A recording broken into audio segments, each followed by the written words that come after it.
श्री राम जय राम जय जय राम। श्री राम जय राम जय जय राम। जय जय विघ्न हरण हनुमान। संकटमोचन कृपा निधान। रक्षा करिए श्री हनुमान। श्री राम जय राम जय जय राम। भक्तराज हनुमान भाग 14। रात का समय था। हनुमान पहरा दे रहे थे। अहिरावण विभीषण का वेश धारण करके आया। हनुमान ने उसे बुलाया और पूछा कि भाई, इतनी रात को कहाँ से आ रहे हो? उसने कहा, भगवान की आज्ञा से संध्या करने गया था, जाने में देर हो गई थी, अतः आने में भी देर हुई। उन्होंने मुझे शीघ्र ही बुलाया है। सबके सो जाने पर अहिरावण राम और लक्ष्मण को अपने कंधों पर उठाकर ले भागा।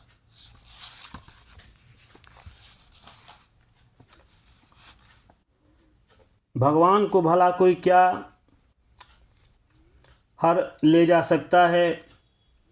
लक्ष्मण तो कभी सोते ही नहीं थे, परंतु जब प्रभु को अपने भक्त की महिमा प्रकट करनी होती है तो वे साधारण मनुष्यों की भांति ही लीला करते हैं।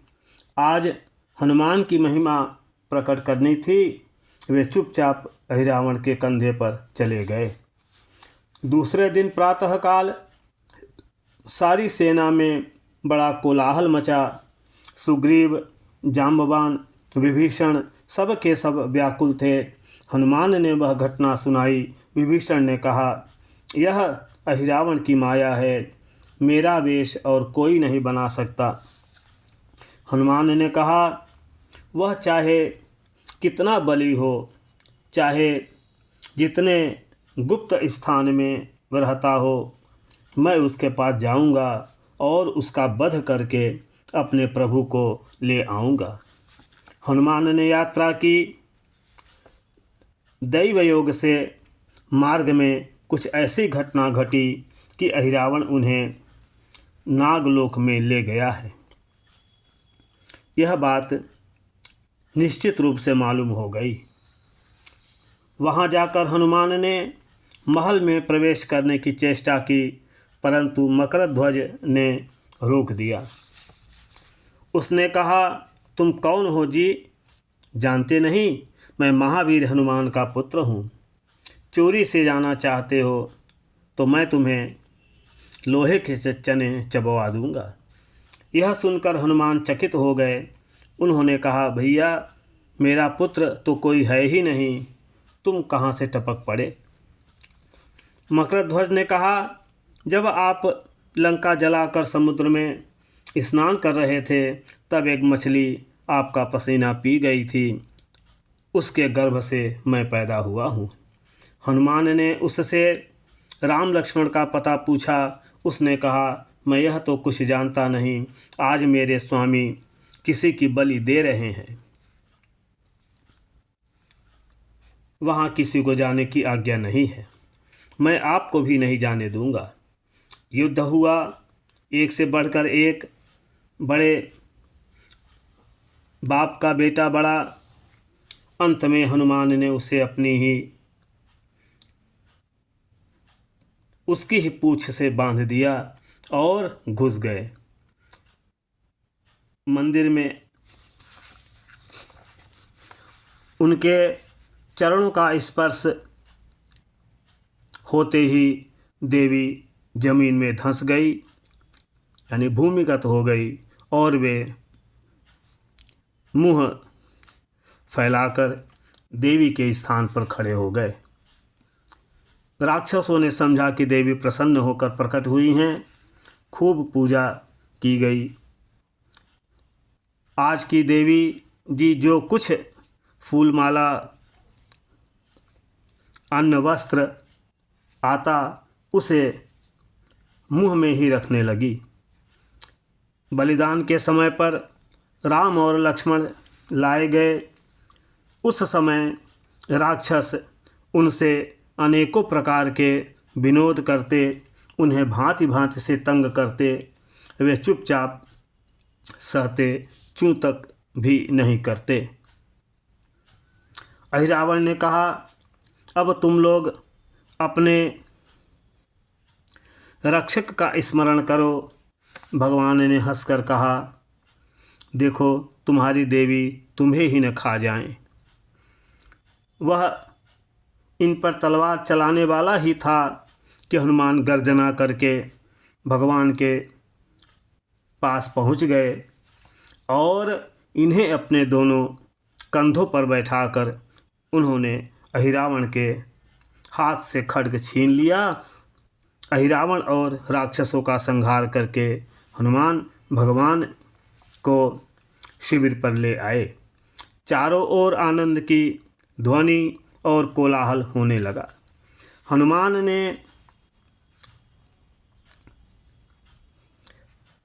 जो किया उसके लिए उनकी जय जयकार से दिशाएं गूंज उठी। हनुमान निरंतर राम के काम में ही लगे रहते, अब भी लगे ही रहते हैं, परंतु यह बात युद्ध के समय की है। दिन भर कभी भगवान के पास और कभी उनसे दूर रहकर युद्ध किया करते और रात में भगवान के चरण दबाते, उनसे धर्म की, प्रेम की, ज्ञान की बातें सुनते। कभी कभी क्या प्रायः ही भगवान उनके शरीर पर अपने कर कमल फेर देते और उनकी सब थकावट मिट जाती। जब भगवान राम सो जाते तब वे अपने लंबे लंगूर की चारदीवारी बनाकर दरवाजे पर बैठ जाते और रात भर पहरा देते तथा पुनः प्रातःकाल होते न होते युद्ध। कोई कठिन काम आ पड़ता तो जाम्बवान, सुग्रीव, अंगद सभी हनुमान की शरण लेते। रावण से युद्ध करते समय हनुमान ने उनको एक ऐसा घूंसा जमाया कि वह मूर्छित हो गया। उसने होश में आकर हनुमान की भूरी भूरी प्रशंसा की और स्वीकार किया कि जीवन भर में ऐसे वीर से कभी मेरा पाला नहीं पड़ा था।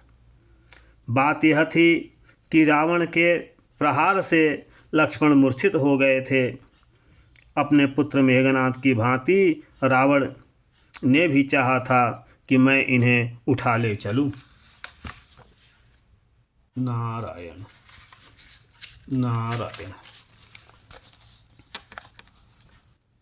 उसने सारी शक्ति लगा दी पर लक्ष्मण न उठे। यह देखकर हनुमान दौड़े।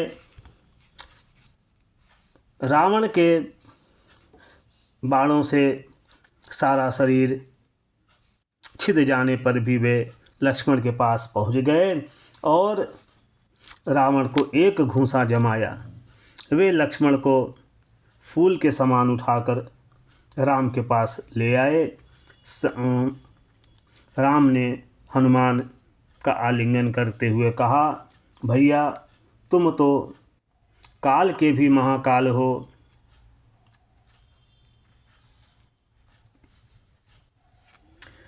देवताओं की रक्षा के लिए अवतीर्ण हुए हो, फिर मूर्छा कैसी। राम की बात सुनते ही लक्ष्मण उठ बैठे और फिर दूने उत्साह से रणभूमि में गए। हनुमान के सहायता से इतना बड़ा संकट लक्ष्मण के ऊपर से टल गया। श्री राम जय राम, जय जय राम, जय जय विघ्न हरण हनुमान, संकट मोचन कृपा निधान, रक्षा करिए श्री हनुमान।